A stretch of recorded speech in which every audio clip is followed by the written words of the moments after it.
Dude, when we started this brand, we wanted to start a brand that gave back to skateboarding.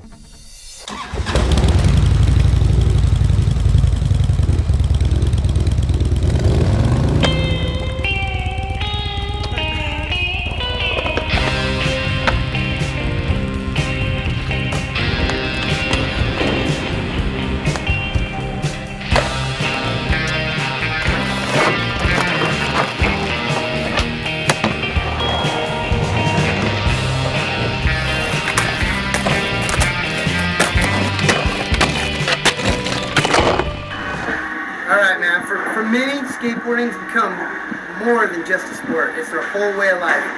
This kid Tori's been coming here every single day since we opened. Hi, my name's Tori. I'm 10 years old, and I've been skating for 3 years. Hope you like my video fun.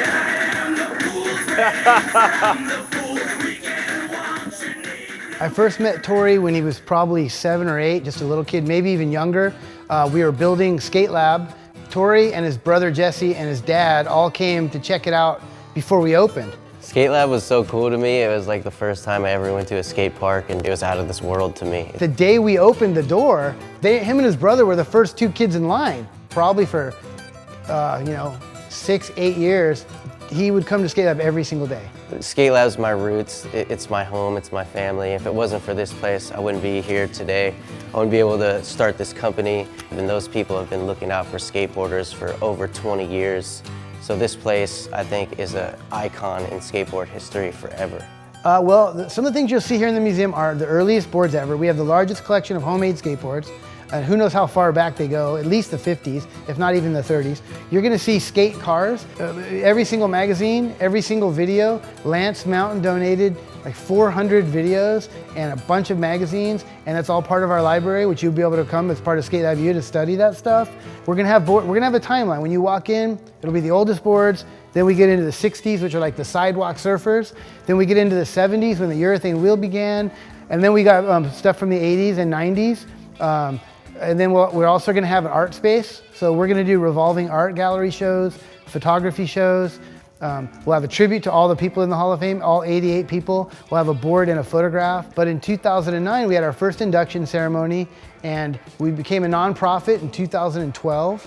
And the donations are what built this entire space. The collection I already had on my own, but the space itself, the build outs, the ramp, that's all done on donation. We're gonna make a thank you board for the Skateboard Hall of Fame and Museum to keep this place up and running. Proceeds from the sale of that board are gonna go towards donation to keep this place alive. Every time I see all this stuff, every single time, it just gets more and more important to me.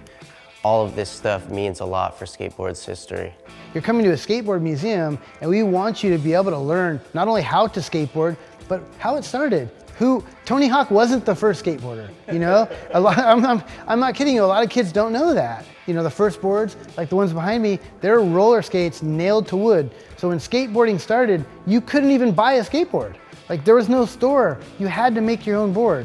Like without a guy like Jay Adams, for example, like we might not even be here right now. There's people that had to survive through the worst equipment and ride these boards and keep doing it. That's how fun it was for the next guy and for the next guy and the next guy. And when you come here, you'll see the evolution of how it went from the worst possible riding circumstances to the best possible. I met Day One at Skate Lab too in '98. It was cool. He was just skating there, and he was cool enough to give me his time and say what up. And you know, he was really nice to my parents as well. So my mom is in love with Day One. She always says like, oh, who's that Korean guy? Daewon Song? He's my favorite skater. Yeah, we ended up being teammates for 10 years on DVS, traveled the world together. He put me on his board brand, Almost. Now, years later, we're starting our own brand together called Thankyou.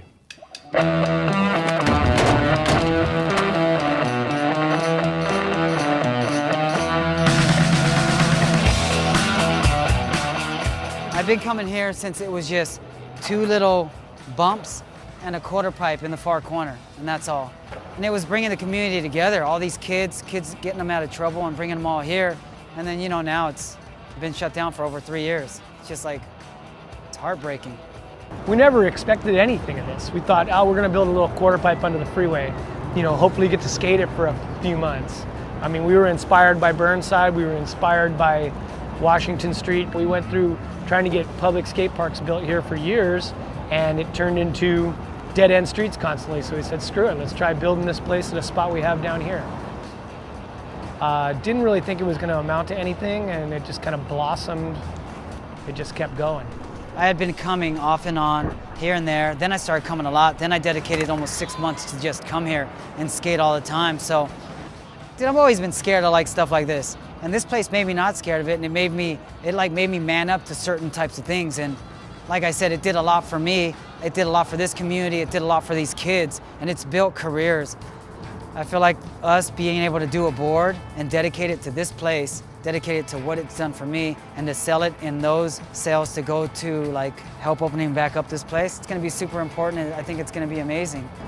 We managed to get through the Department of Planning, so our plans have been okayed, and now we move on to the next step. I'm actually making a phone call today about it with some officials of going through Department of Building and Safety to make sure everything is legit.